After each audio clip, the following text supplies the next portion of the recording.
Walter Hutchins made coffee the old way that February morning. Percolator on the gas stove, 4 scoops, same as the last 40 years. The kitchen was cold enough to see his breath until the burner caught. Gray light came through the window over the sink, thin and flat like it couldn't quite commit to the day. His grandson Nathan sat at the table picking at pancakes, not eating. The boy had stayed over again. Third time that week, his parents working late, his daughter Rebecca said. Walter didn't mind. Grandkids were always welcome. Nathan set down his fork, looked at his plate, then up at Walter with eyes that carried something heavy. "Grandpa," he said, quiet as snow falling, "why does Grandma text someone named DM after you fall asleep?" Linda appeared in the doorway. Her face went white as February ice. The coffee cup in her hand stopped halfway to the counter, just hung there. Then she recovered, voice sharp enough to cut. "That's grown-up business, Nathan." As the boy shrank into his chair, whispered, "Sorry." Walter looked at his wife's face, knew instantly. That flash of panic was unmistakable. The pancakes went cold on the table. That night, Walter pretended to sleep. His wife's phone lit the dark 17 times before midnight. He counted each one, hating himself for counting, unable to stop. Linda had an explanation by late morning, after Nathan left for school. She found Walter at the kitchen table, reviewing survey maps for a job coming up. Sat down across from him with that sympathy card in her hand. The kind you buy at Walgreens, flowers on the front, pre-printed condolences inside. "That's for Diane Morrison," she said. "Remember my friend from college? She's going through cancer treatments down in Florida. I didn't want to worry you with someone else's troubles." Walter looked at the card, at his wife's face, wanted so badly to believe her. Why's Nathan asking about it? Kids notice everything. Linda touched his arm. "First time in weeks. He must have seen her name on my phone. I text her late because of the time difference. She can't sleep much these days." She even pulled up a Facebook profile. Showed him photos of a woman in her 50s. Diane Morrison, Tampa. Recent posts about treatment schedules. "I should have told you," Linda said. Her eyes had that wet shine. Performance or genuine shame? Walter couldn't tell anymore. "I just didn't want to add more worry to your plate." He nodded, let himself believe it. For 2 days, he almost did. Tuesday came, recycling day. Walter was up past midnight, couldn't sleep when he noticed the bin by the back door overflowing. Linda had been decluttering lately, taking out trash herself, which wasn't like her. He grabbed the bin to consolidate before morning pickup. That's when he saw it. Phone bill, torn in half, buried under old envelopes and junk mail. He pulled it out, smoothed the pieces on the kitchen counter. The furnace clicked on in the basement, the only sound in the house. 247 text messages, all to the same number, all in the past month. The number had a 3117 area code. Indianapolis Metro, local, not Florida, not anywhere near Florida. Walter stood there, in his socks on the cold linoleum, reading the same line over and over. 247 text. To someone 20 minutes away, not 1,000 miles south. He wrote the number in his survey notebook. The small one he kept for property measurements. Same careful block letters he'd used for 40 years. Same precision, just a different kind of boundary being mapped now. Upstairs, through the ceiling, he heard Linda shift in their bed. The mattress springs creaked. Her phone buzzed once, then silence. Walter made coffee, sat at the kitchen table until dawn. Didn't drink it, just watched it go cold while February light came gray through the window. Tuesday morning, 7 a.m., Kowalski's Diner. Same vinyl booth by the window Walter had sat in every week for 15 years. Art, Bill, and Jean were already there when he arrived. Barb brought 4 coffees without asking. Black, all of them. She'd been bringing 4 coffees to this booth since 2010. "Cold enough for you?" Art said. He was 67, retired from the county clerk's office. Careful with his words, methodical. Had a yellow legal pad on the table like always, fountain pen clipped to his shirt pocket. "Ground's still frozen solid," Walter said. "Can't do boundary work till it thaws." Bill Crawford nodded. Former state police, 30 years, 65 now, divorced twice, lived alone in a neat ranch house where everything had its place. Saw the road crews trying to patch Route 36 yesterday. Asphalt won't set in this cold. They'll be back out there come April doing it again. Gene Bartlett just grunted. He was 70, the oldest of them. Equipment operator, retired. Said more with silence than most men said with speeches. They talked weather, county politics. Gene's truck needing a water pump. The comfortable rhythms of men who'd been meeting every Tuesday for long enough that gaps in conversation didn't need filling. Walter was quieter than usual. Art noticed. Didn't press, just noticed. That was the thing about Art. He saw details other people missed. Came from all those years working with property records, Walter figured. Courthouse is getting renovated, Bill mentioned. New roof, marble steps getting repointed. Judge Keller's complaining about the noise during proceedings. "She's still taking cases?" Art asked. Everyone she can get. Woman 60-something, should be thinking about retirement. Instead, she's there every morning at 8 sharp. Walter paid his bill first. Unusual. Usually they split the check or took turns. He left a 5 on the table and headed out to his truck without his usual second cup. Art watched him through the window. Saw Walter sit in the cab for a minute before starting the engine. Something's eating at him, Art said, quiet. Jean nodded. Bill set down his coffee cup with a soft clink. He'll tell us when he's ready, Bill said. They were wrong about the when, but right about the telling. The phone number sat in Walter's notebook like a splinter he couldn't ignore. That night, after Linda left for errands, he looked at it again. 317 area code. He could call it. Could find out who answered. But he already knew, didn't he? That sick feeling in his gut wasn't doubt. It was certainty, trying to find a voice. Linda came home at 8:30. Shopping bags from stores she hadn't shopped at in years, humming while she put things away. She seemed lighter somehow, younger. Walter sat in his chair in the living room, reading the same page of a farming magazine 3 times, not absorbing a word. Through the wall, that night, he heard her in the guest room. When had she moved to the guest room? He tried to remember. A week ago? 2? Her voice came through, muffled but unmistakable. Soft, almost girlish, laughing at something someone said. He looked at the clock. 11:47 p.m. She was still talking at midnight. Walter lay there counting minutes because he couldn't stop listening, couldn't make himself get up and leave the house, couldn't do anything but lie there while his marriage bled out. One whispered conversation at a time. At 12:23, she finally stopped. The house settled into its old wood creaks and furnace cycling silence. Walter stared at the ceiling until dawn. The phone bill was still in his survey notebook. The number still there? 247 text to someone local, someone she laughed with after midnight, someone who wasn't Diane Morrison, in Florida, fighting cancer. Some lies were small enough to ignore. Some were too big to unsee. Walter figured he'd just crossed that line, whether he wanted to or not. Walter walked his property line on a Thursday morning, first time in 2 years. The northwest quadrant, where his father had planted black walnut trees back in 1953. 20 acres of timber and pasture. The back 40, they'd always called it, even though it was only 20. The ground crunched under his boots. Frozen solid still, though the sun was trying. His breath came out in clouds. A crow called from somewhere in the bare branches. That's when he saw it. Orange surveyor's flag. Bright against the gray-brown winter landscape. Tied to a metal stake driven into the frozen ground, Walter stopped. Stood there, looking at it like it was a snake that had appeared in his path. He walked closer, knelt down. The stake was fresh, professional grade, the kind surveyors use for boundary work, had markings on the flag, Lot 7. His father's walnut trees rose 40 feet behind the stake. 70 years of growth, Walter had climbed them as a boy. He pulled out his phone, took a photo, checked his GPS coordinates. Then he walked the line, found 6 more stakes, all fresh, all marked with lot numbers. Someone had divided his father's farm into a subdivision grid while he slept. The question wasn't who'd planted them. The question was who'd paid for it. The county clerk's office smelled like old paper and copier toner. Fluorescent lights buzzed overhead. Walter stood at the counter while a young woman pulled up records on her computer. Property survey requests, she said, clicking through screens. For your address. Okay, here we go. Work order filed January 8th, preliminary subdivision plat. Who requested it? She looked at him over her reading glasses. Says here, Linda Hutchins. Is that your wife? Walter's jaw tightened. What else does it say? Payment from joint account. Survey completed January 20th. Plat filed with the county February 2nd. More clicking. Requesting party is listed as Meadowbrook Development, LLC. Can I get copies of that? Sure thing. Give me a few minutes. Walter waited by the window, watched cars in the parking lot. Ordinary people doing ordinary business. None of them finding out their wife had been subdividing their land behind their back. The clerk came back with a folder. That'll be $8 for copies. Walter paid. Took the folder to his truck before opening it. The subdivision plat showed 7 lots. Estate-style cabin sites, the description said. Starting price $485,000. Meadowbrook Estates, written in serif font across the top. Someone had already named the place where his father's trees stood. Someone had made it pretty for brochures. The work order had Linda's signature, right there in blue ink, clear as day, notarized and everything. Walter drove home with the folder on the seat beside him. His hands were steady on the wheel. That surprised him. He thought they'd shake.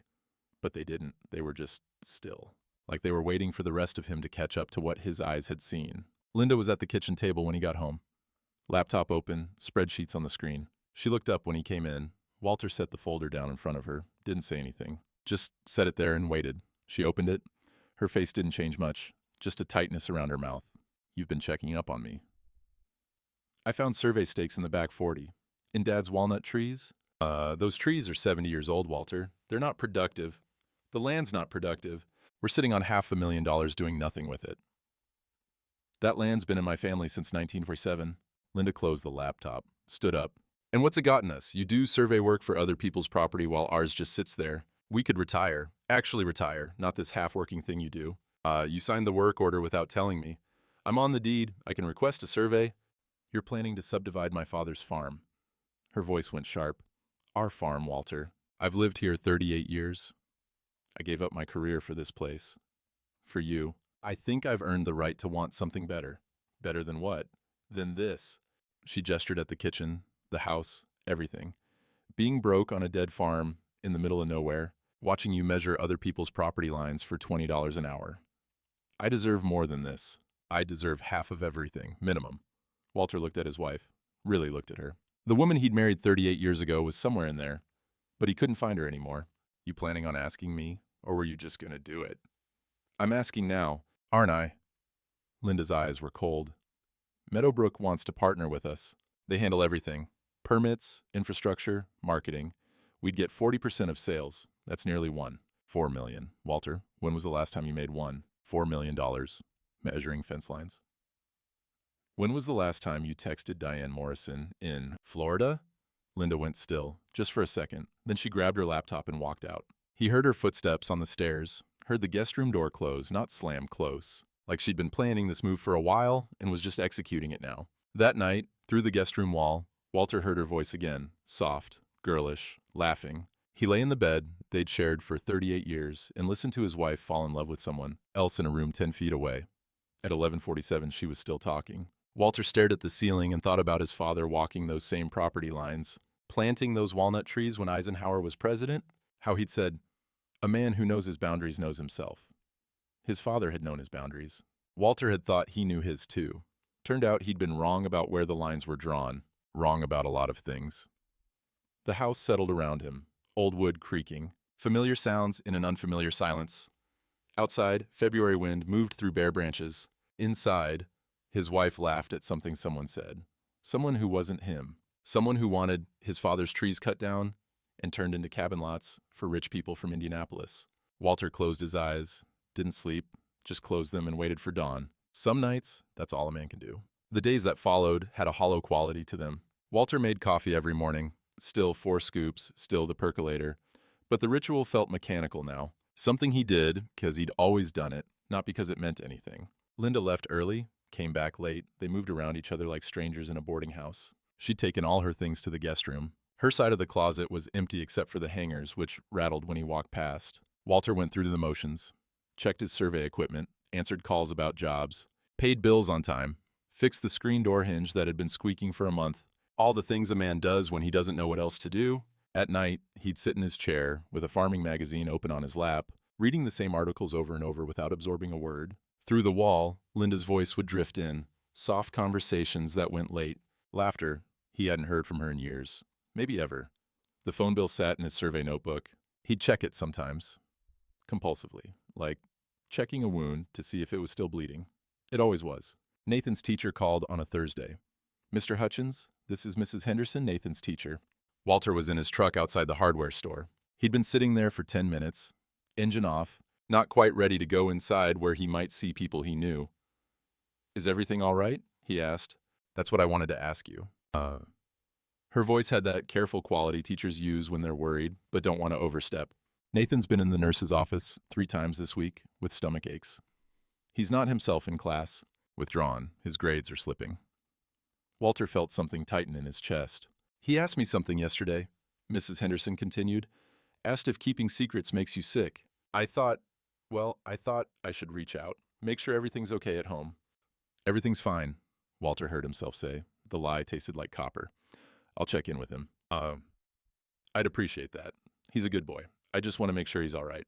Walter thanked her and hung up. Sat there in the truck cab while February cold seeped in through the door seals. Nathan had asked if secrets make you sick.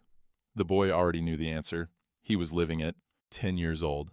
carrying his grandmother's affair like a stone in his pocket, stomach aches at school, falling grades, and Walter had been so wrapped up in his own pain, he hadn't noticed his grandson drowning right in front of him. He put his head against the steering wheel. 20 minutes passed before he could make himself get out and go into the store. Bill Crawford was at the paint counter when Walter came through the door, saw him, walked over. No preamble, no small talk. "You all right?" Walter picked up a package of fence staples he didn't need. "Fine, just busy. Season's coming." Bill studied him. 30 years as a state trooper meant he could read a man's face like a map. "You look like hell, Walter." Been a long winter." "That all it is?" Walter met his eyes, wanted to say something, wanted to open his mouth and let it all spill out. The texts, the survey stakes, Linda in the guest room, Nathan's stomach aches. But the words stuck somewhere in his throat. "I'm fine," he said again. Bill nodded slowly. Didn't believe him, that was clear. But he didn't press either, just said Tuesday, 7 a.m., don't skip. He walked away before Walter could respond. Left Walter standing there holding fence staples he didn't need, feeling like a man who'd just missed his only exit on a long highway. He paid for the staples. Drove home the long way, avoiding Main Street where people might recognize his truck and wave. The house was empty when he got there. Linda's car was gone. He stood in the kitchen, looking at the folder of subdivision documents still on the table where she'd left them. Meadowbrook Estates, 7 lots. His father's trees marked for clearing. He picked up the folder, put it in his survey notebook. Evidence, that's what this was now. Evidence of something he didn't fully understand yet, but knew was wrong. The silence in the house was complete. No furnace running, no voices through walls. Just old wood settling and the distant sound of wind and bare branches outside. Walter had never felt more alone in his life. Sunday evening, Jean called. Walter almost didn't answer. Saw the name on his phone and thought about letting it go to voicemail. But Jean never called. In 15 years of Tuesday mornings, Jean had never once called between meetings. "Yeah, Tuesday."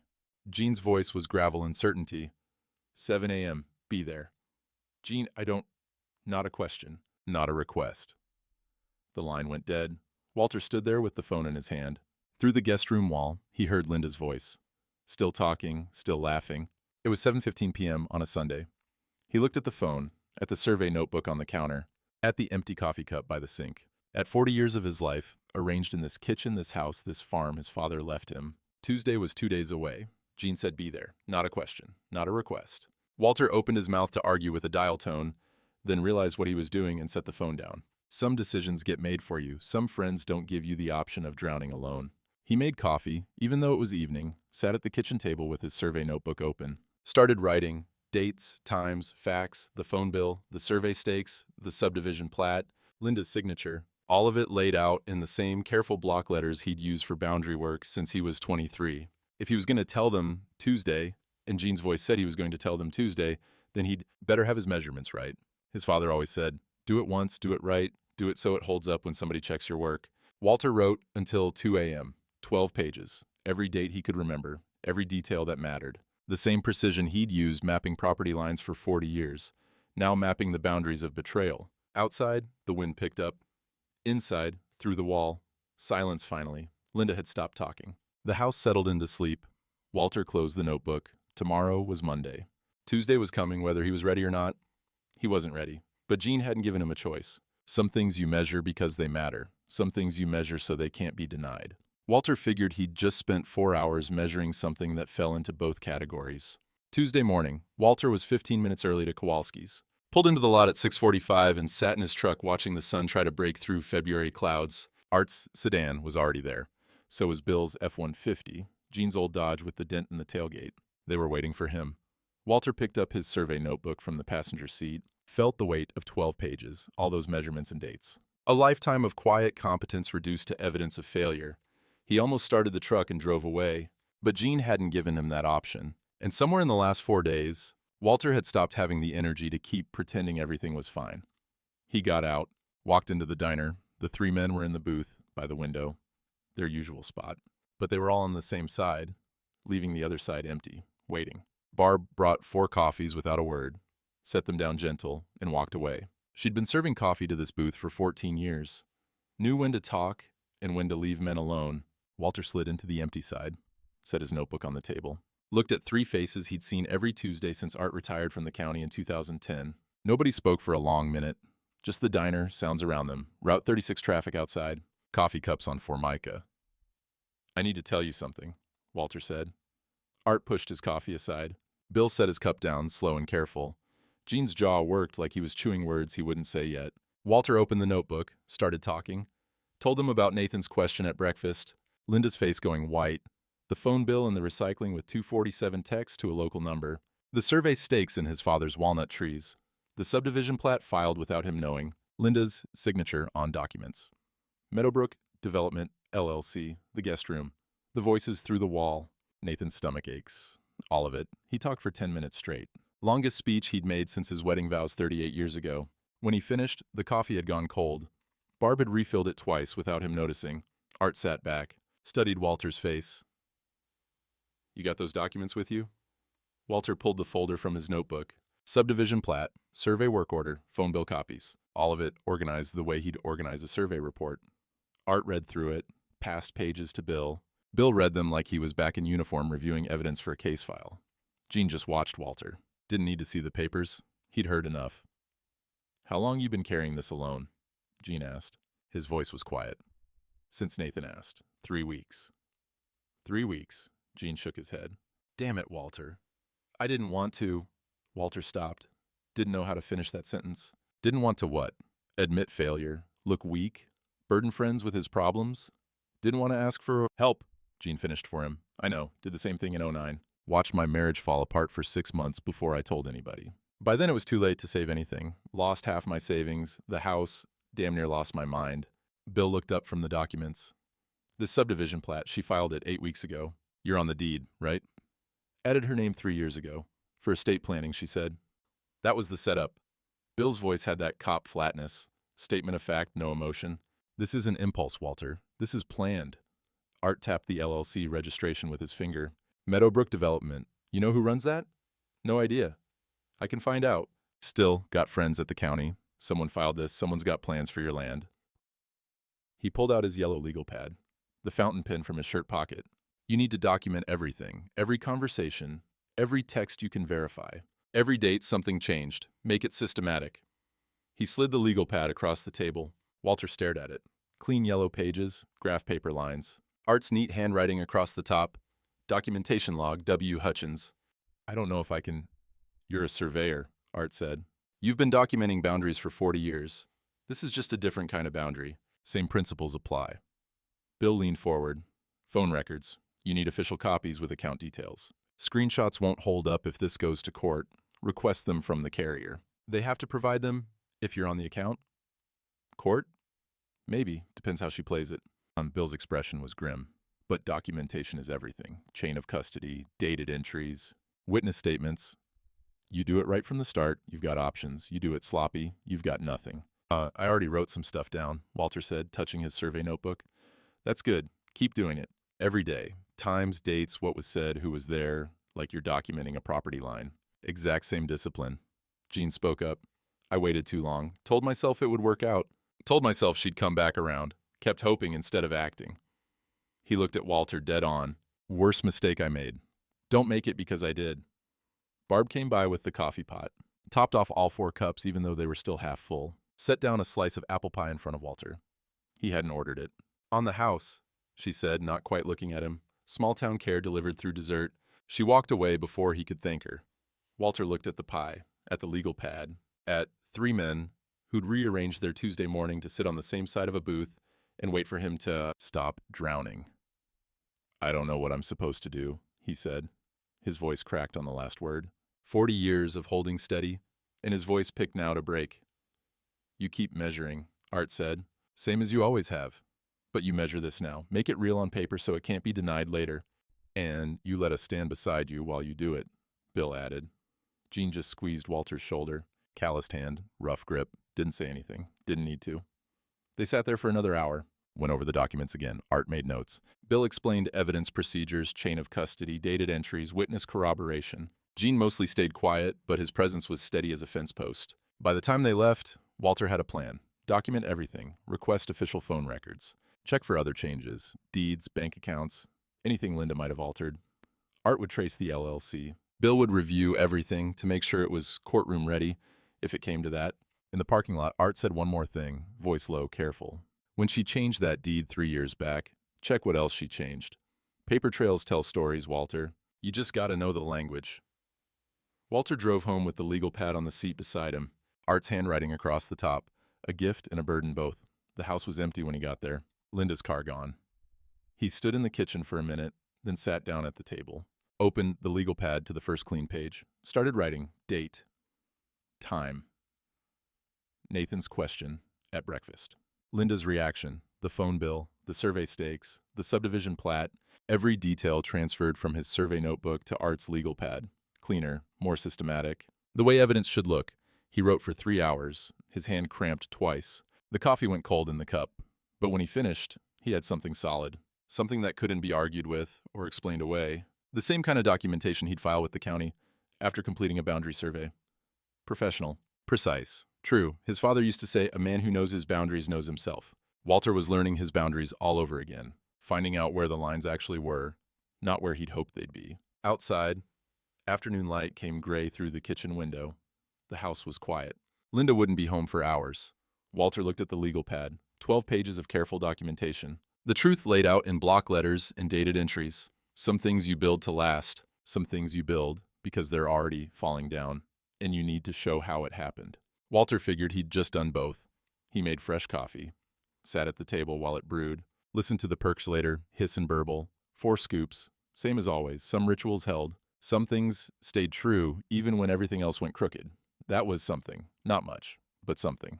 Art's legal pad sat on the table. Evidence of betrayal, yes, but also evidence of friendship, of men who showed up when called, of standing beside someone doing the hardest work of his life. Walter drank his coffee. It was bitter and strong and exactly what he needed. Tuesday was over, but the work was just beginning. Walter went back to the county office Thursday morning. Different clerk this time, older woman who knew Art from his working days. Need to see all filings related to my property, Walter said. Everything from the last 5 years. She pulled up the records, printed them without questions, 23 pages. Walter took them to his truck, went through them one by one. The subdivision plat he already knew about. But there was more. Preliminary approval hearing scheduled for April 15th, 6 weeks away. Notes in the margin, pending final co-owner signature. They were going to push it through.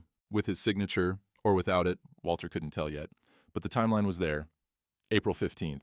After that, his father's farm would be carved into 7 lots, whether he fought it or not. He kept reading, found the environmental assessment, traffic impact study, all filed in Linda's name, all paid from their joint account. Someone had done their homework. This wasn't a loose idea.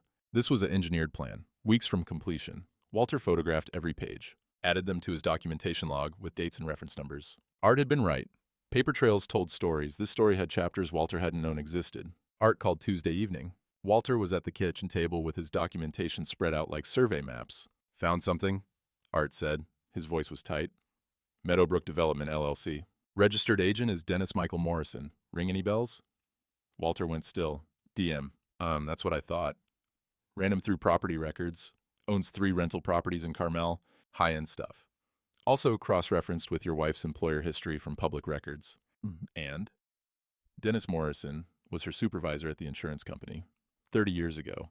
Before you were married? The kitchen felt smaller suddenly, like the walls had moved inward. Art, it's not just an affair, Walter. And it's not just fraud, it's coordinated.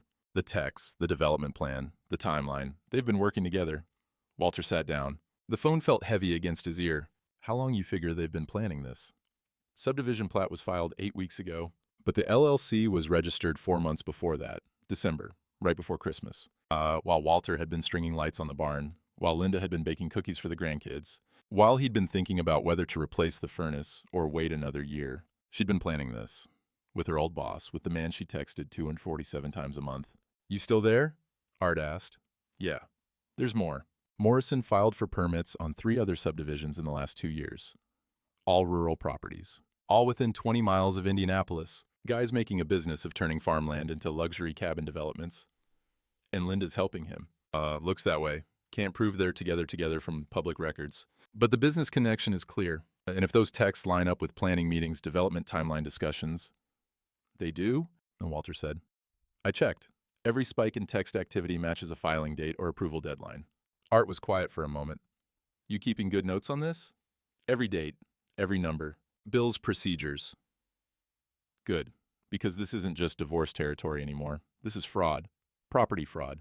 If she's trying to force a sale without proper co-owner consent, if Morrison's involved in that, Judge Keller hates property fraud more than anything. How do you know what Judge Keller hates? Worked with her for 15 years when she was county prosecutor. Saw her take down 3 developers who tried shady land deals. She's mean about it, Walter. Real mean. Walter looked at his documentation. 12 pages had become 40. Phone records, property filings, LLC registrations, text message timelines, all of it cross-referenced and dated. His father's voice in his head. Do it once. Do it right. What do I do now? Walter asked. Keep documenting. I'll keep digging. And Walter, get Bill to help you request those official phone records. Not screenshots. Official carrier records with metadata. If this goes to court, you want everything airtight. They hung up. Walter sat at the kitchen table with 40 pages of evidence laid out in front of him. Linda's betrayal wasn't impulse. It wasn't even just an affair. It was a business plan. And he was the obstacle to profitability. Through the guest room wall, her voice drifted down, laughing, soft and young-sounding, talking to Dennis Morrison probably, planning the next steps. April 15th was 6 weeks away. The hearing that would decide whether his father's farm became Meadowbrook Estates. Walter added Art's information to his log. Dennis Michael Morrison, developer, Linda's old boss. The DM from 247 text messages. Some puzzles came together all at once. Some betrayals revealed themselves in layers, each one deeper than the last. Walter had just hit bedrock, and it was colder down there than he'd imagined. 3 weeks crawled by like wounded animals. Linda's lawyer sent papers, thick envelope, law firm letterhead, petition for dissolution of marriage, informal language that made 40 years sound like a business, contract being terminated. She wanted 60% of the farm's assessed value, spousal support, half the retirement accounts. The papers laid it out in numbered paragraphs, clinical and cold. She left them on the kitchen table, didn't hand them to Walter, just left them there like a note about picking up groceries. He photographed every page, added them to his documentation. Linda was confident now. He could see it in how she moved through the house. Shopping bags from stores in Carmel, new clothes, hair freshly colored. She'd started going to the gym, came home in expensive workout gear. She was getting ready for something, or someone. Walter tracked it all, times she left, odometer readings when she came back. 43 miles round trip usually. Same as the distance to Morrison's office address Art had found. Some investigations didn't need a detective, just a man who paid attention. The courthouse hearing was set. April 12th, 3 days before the subdivision approval deadline. Linda's lawyer had timed it perfectly. Rebecca called on a Saturday, Walter's daughter. She was 38 now, worked as a dental hygienist, had 2 kids, his grandkids. Dad, can we meet? Just us. Mom doesn't need to know. They met at a coffee shop in the next town over. Neutral ground. Rebecca looked tired, worried. Mom's been talking to me, she said, about the divorce. Her version. I figured. She says you're being unreasonable, that she just wants her fair share, that you're trying to keep everything out of spite. Walter pulled out a folder. The edited version of his documentation. Phone records, subdivision plat, LLC registration. Not everything. Rebecca didn't need to know about late-night conversations through walls, but enough to show the truth. She read it slowly. Her face changed when she got to the subdivision plat. She was going to sell Grandpa's farm without telling you? Already filed the paperwork. April 15th, approval hearing. Rebecca set the papers down. Her hands were shaking slightly. Dad, I didn't know. She told me you two were just growing apart, that it was mutual, that the property stuff was just standard divorce things. It's not mutual, and it's not standard. Dennis Morrison. Rebecca tapped the LLC registration agent. She mentioned him, said he was an old friend helping with financial planning. I thought... She stopped, looked at her father. I'm sorry, I should have asked you sooner. You were trying to stay neutral, that's fair. No, Rebecca's voice was firm. It's not fair, you're my father, and she's been coaching me to take her side without telling me the whole story. That's not neutral, that's manipulation. She closed the folder, pushed it back across the table. Nathan and Emma can come visit on Saturdays again, starting next week. I'll bring them myself. Linda might not like that. I don't really care what Linda likes right now. Rebecca's jaw was set. She looked like her grandfather in that moment, stubborn, principled. She lied to me, used her own grandkids, that's done. They talked for another hour. Rebecca asked about the hearing. Walter explained Bill's evidence preparation, Art's research, the timeline. She listened carefully, asked good questions. When they left, she hugged him. First time in months. You're going to be okay, Dad. Walter nodded. Wasn't sure he believed it yet. But hearing his daughter say it helped. The nights were the hardest. Walter would lie awake listening to silence now. Linda had stopped talking through the wall. Maybe she'd gone somewhere else.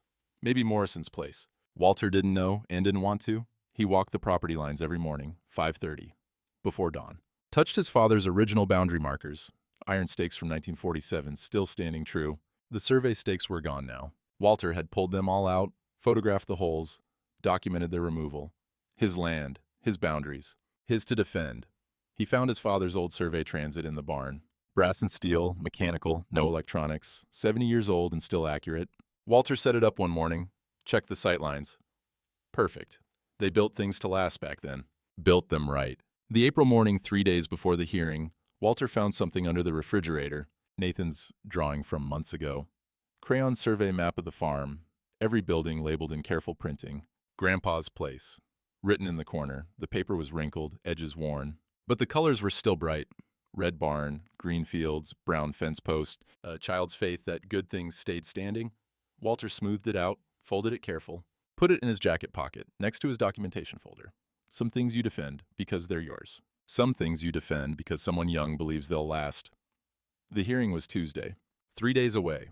Art had the evidence organized. Bill had verified chain of custody on everything.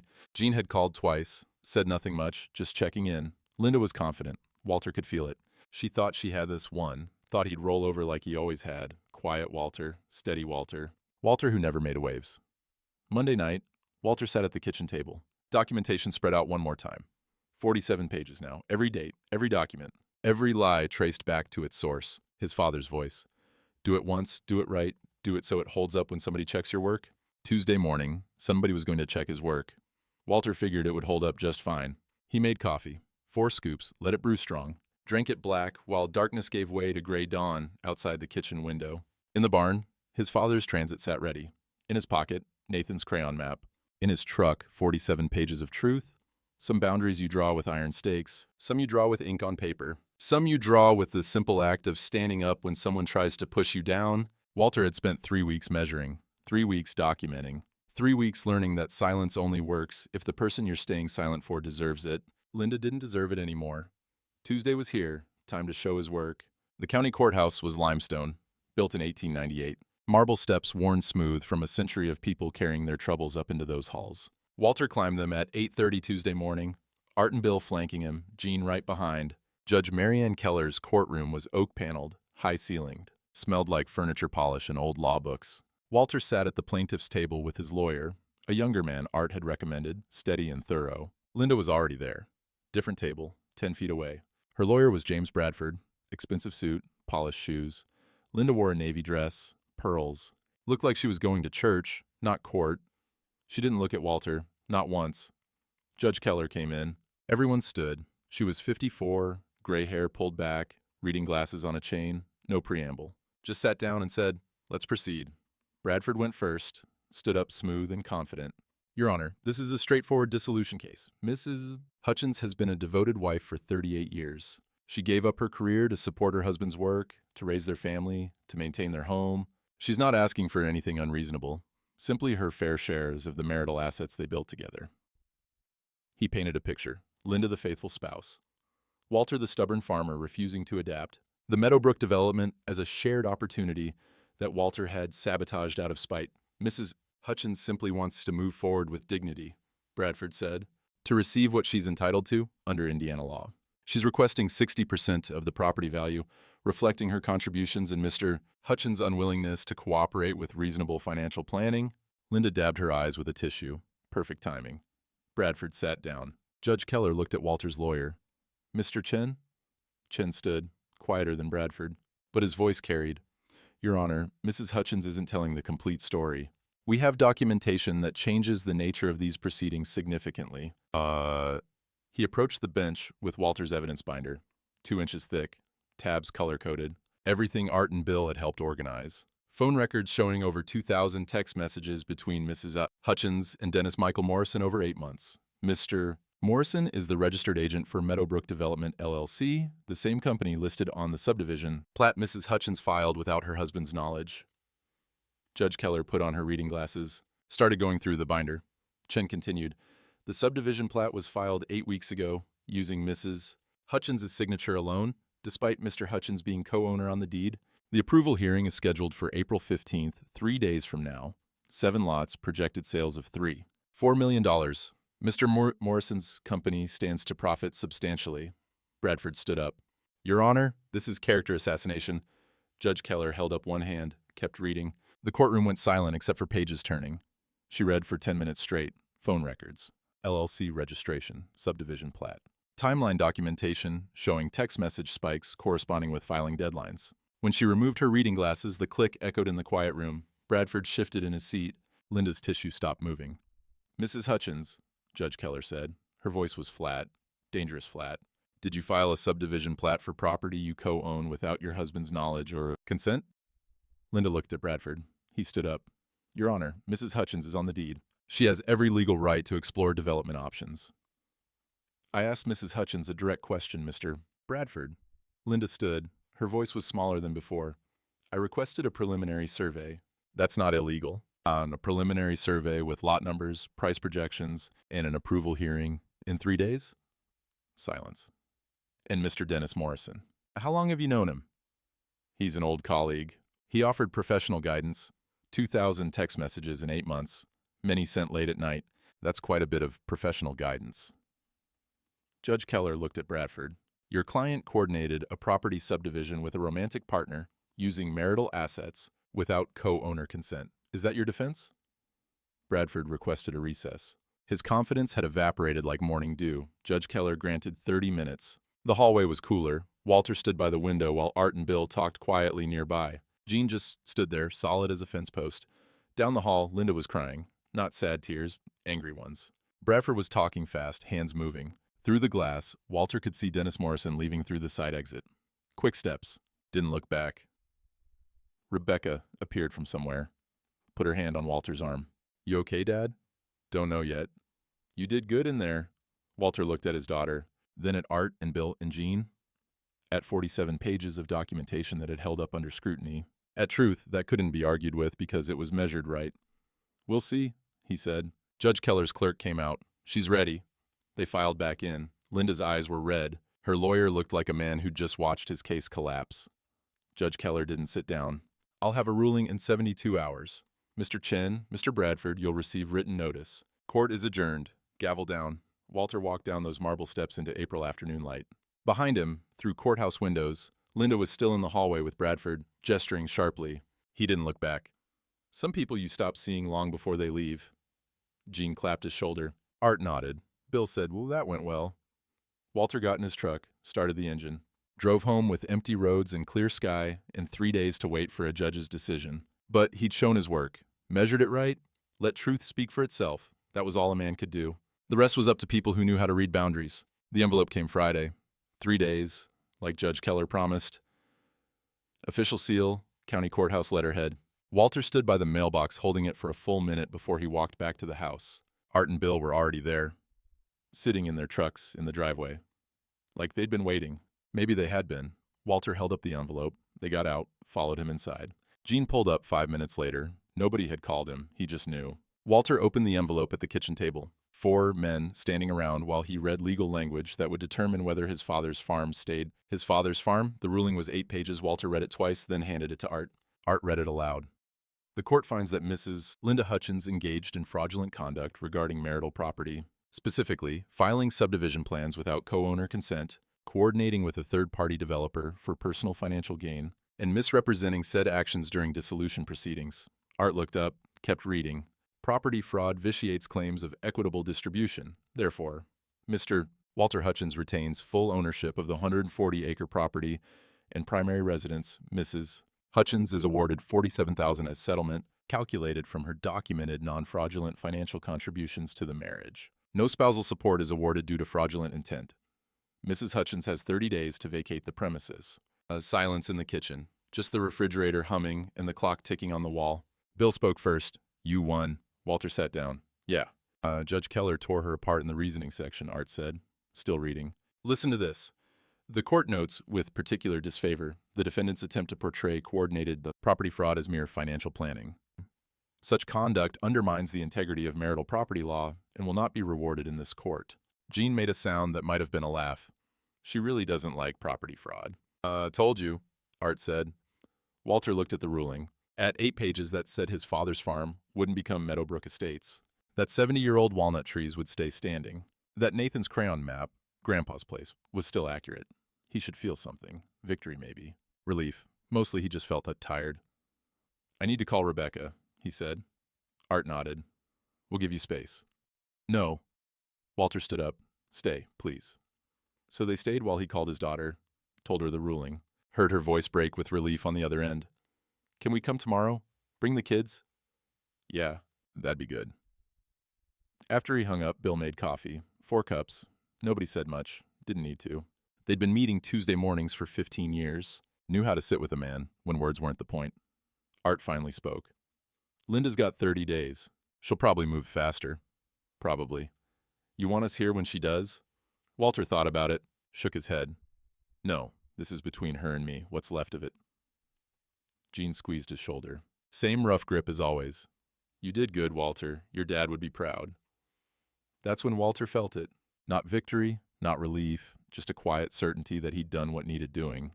Measured the boundaries. Showed the work. Let truth speak. His father would have done the same. Linda moved out in 6 days. Didn't take the full 30. U-Haul in the driveway on Thursday morning. 2 young men loading furniture.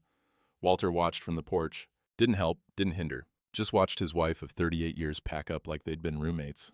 Not partners. She took the guest room furniture. Her clothes. Some kitchen things. The TV from the living room. Left the wedding photos. Left the quilt her mother made them. Left 40 years like it was something you could just walk away from with a security deposit. No final conversation. She left the keys on the kitchen counter. Didn't say goodbye. The U-Haul pulled out at 2:15. Walter stood at the window and watched it go down the driveway. Turn onto Route 36, disappear into April afternoon. The house felt different immediately. Not lighter, exactly, just different, like the walls had been holding their breath and could finally exhale. Walter changed the locks that afternoon. All the doors. New deadbolt on the front. New padlock on the barn, bright brass that caught the light. His house, his land, his locks. The guest room door stood open. Empty walls, bare mattress. Sun coming through the window where Linda's things used to block it. Walter closed the door, left it closed. Some rooms you don't need anymore. That night, he made coffee. Started to reach for the percolator, then stopped. Looked at it, sitting there on the shelf. 4 scoops, 40 years, the ritual of it. But that was Linda's coffee too, their coffee. The morning routine of a marriage that didn't exist anymore. Walter took down the basic pot from the back of the cabinet. Made coffee the simple way, 4 scoops. Same amount, just a different method. It tasted fine, maybe better. Hard to tell if that was the coffee or just the fact that he could drink it without listening through walls. The house settled around him. Old wood creaking, furnace cycling. Familiar sounds, without the weight of waiting for her footsteps, her voice, her presence that had become more absence than anything. Walter sat at the kitchen table until dark, then sat some more. Lonely? Yeah, but honest lonely. The kind you could live with because it wasn't pretending to be something else. Tuesday morning, 7 a.m., Kowalski's Diner. Walter pulled into the lot. 3 trucks already there. Art's sedan, Bill's F-150, Gene's old Dodge. He walked in, the booth by the window. 4 men instead of 1 man, hiding among 3. Barb brought 4 coffees. Set down 4 slices of pie without being asked. Apple. Cinnamon steam rising. Heard about the ruling, she said. Glad it worked out right. She walked away before Walter could respond. Small town care delivered in pie, in knowing when not to make a fuss. Art raised his coffee cup. Didn't say anything, just raised it. Bill and Gene did the same. Walter raised his. They drank coffee. Ate pie. Talked about Gene's water pump finally being replaced. About Bill's granddaughter making honor roll. About the road crews on Route 36 doing the same patchwork they'd done last year. Normal conversation. Tuesday morning rhythms. The comfortable silence of men who'd stood beside each other when standing beside mattered. When they were leaving, Art said casual like, Rebecca mentioned bringing the kids Saturday for planting. Garden needs tilling, Walter said. Gardens always need something, Gene added with a half smile. They headed to their trucks, still meeting next Tuesday. Some things didn't change, just because other things did. Walter sat in his cab for a minute, looked at the diner, at 3 trucks driven by 3 men who'd given him a legal pad, a plan, and the reminder that asking for help wasn't weakness. His phone buzzed. Text from Rebecca. Kids want to know what vegetables you're planting. Emma says she wants tomatoes. Walter typed back. Tomatoes it is. See you Saturday 9 a.m. He started the truck. Drove home to an empty house that was honestly empty now. No pretending. No voices through walls. No survey stakes in his father's trees, just quiet, just space. Just the work of figuring out what came next. The farm was his, the boundaries held. Nathan's crayon map was still accurate. Some victories were hollow, some were just honest. Walter figured this was the second kind. And honest, he could live with. Saturday morning came with clear skies and warming ground. First real spring day after a winter that had lasted longer than seasons usually do. Rebecca pulled up at 9 with Nathan and Emma.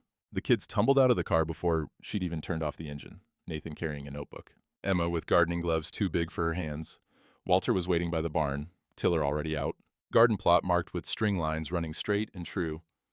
"Grandpa!" Emma ran up and hugged his legs. 7 years old and all energy.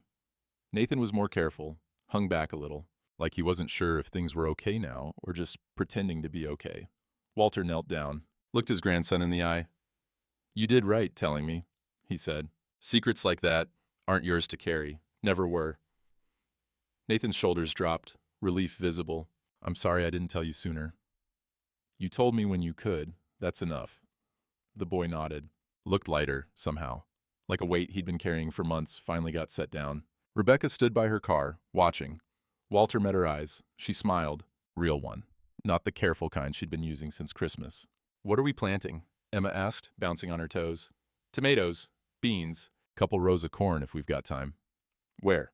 Walter pointed to the northwest corner, where Linda's survey stakes had been, where Meadowbrook Estates was supposed to start. "Right there. That's good soil. Gets full sun." They spent the morning turning earth. Walter ran the tiller first, breaking up ground that hadn't been worked in years. Then Nathan helped mark the rows. 12 inches between plants, measured with a wooden ruler that had been Walter's father's. "Why's it got to be exactly 12 inches? Emma asked. Walter knelt between them. "Things grow better when they've got proper room, not too crowded, not too far apart, and because your great-grandpa taught me this way. Now I'm teaching you." Nathan held the string line taut while Walter placed the first marker. Emma followed behind with seedlings, setting them gentle in the holes they'd dug. The work was simple, physical, the kind of thing that quiets the mind because your hands are too busy to let it wander. Rebecca brought lemonade at 11. They sat on the porch steps while the kids ran around the yard. "How are you doing, Dad?" "Really?" Walter watched Nathan chasing Emma around the garden plot, careful not to step on the new plantings. Good kids, respectful of things that were trying to grow. "Lonely?" he said. "But okay, those can both be true." "Yeah, they can." They sat quiet for a while. Comfortable silence. The kind family earns through showing up when showing up is hard. "Art mentioned Barbara Henley from church," Rebecca said, careful-like. "Mom's been gone 3 weeks now. It's okay if I'm not ready." "Okay. May never be." "That's okay too." Walter nodded. His daughter understood. Some people wanted rescue. Some people just wanted space to figure out who they were without the weight of who they'd been with. Walter was the second kind. Tuesday morning came around again. This time Walter brought Nathan. The boy sat at the booth between Walter and Jean, looking small among grown men, but trying to sit tall anyway. Barb brought 5 coffees, looked at Nathan, went back and brought hot chocolate instead. Whipped cream on top, didn't charge for it. "You know what a property line is?" Art asked Nathan. "Grandpa's teaching me. It's the edge where one person's land ends and another's starts." "That's right. And you know how we find those lines?" Nathan pulled out his notebook, showed art sketches he'd been making. Crude, but careful. Fence posts, corner markers, trees used as reference points. Art studied them serious. "These are good, real good. You've got an eye for detail." The boy beamed. Bill leaned over. "See this map?" He unfolded a topographic survey. "These wavy lines show elevation. Close together means steep, far apart means flat. Can you tell where the hill is?" Nathan studied it, pointed. "There?" "Exactly right." Jean didn't say much, just watched the boy learn. But when Nathan asked about his truck engine, why it sounded different from Rebecca's car, Jean explained, "Diesel versus gas for 10 minutes.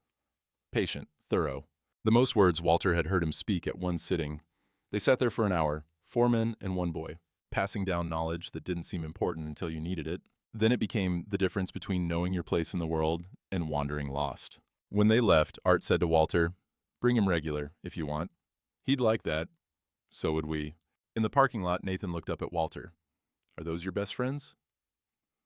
Walter thought about it. 15 years of Tuesday mornings. A legal pad when he needed one.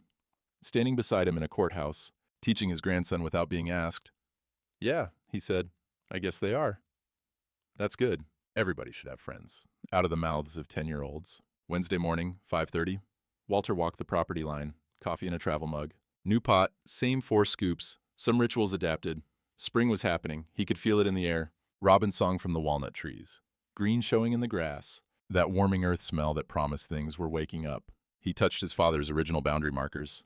Iron stakes from 1947, still standing true. Still marking what was his to keep, his to protect, his to pass on. The barn caught early light.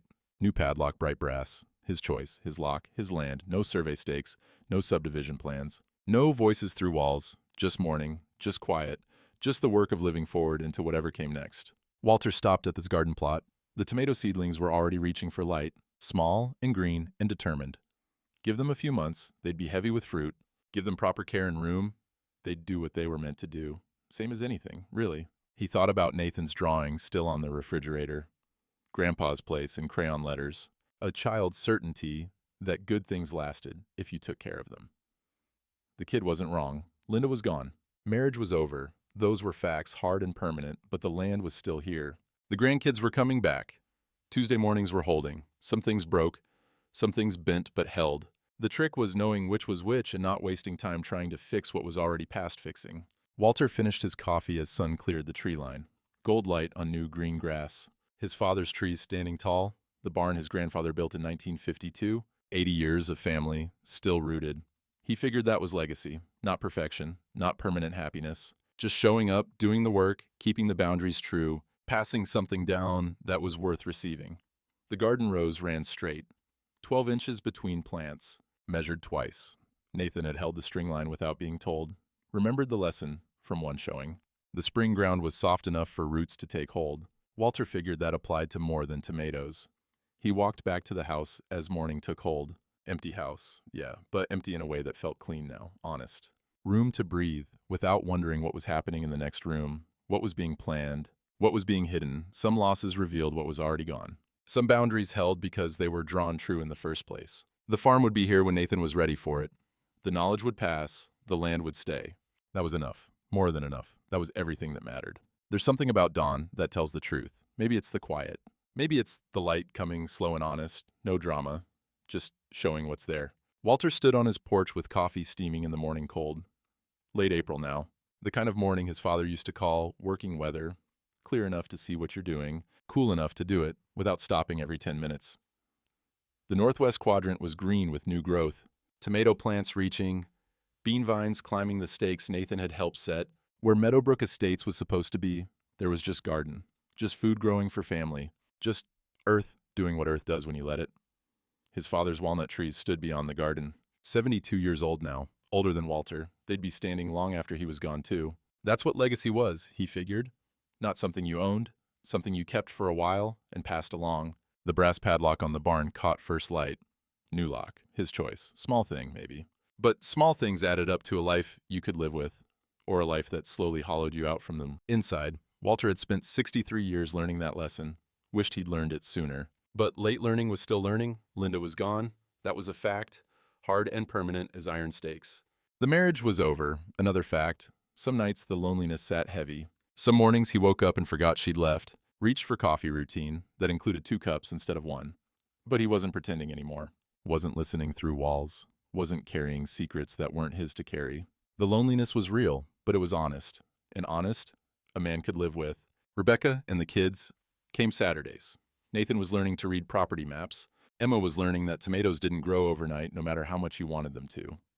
Simple lessons. The kind that mattered more than the complicated ones schools tried to teach. Tuesday mornings held.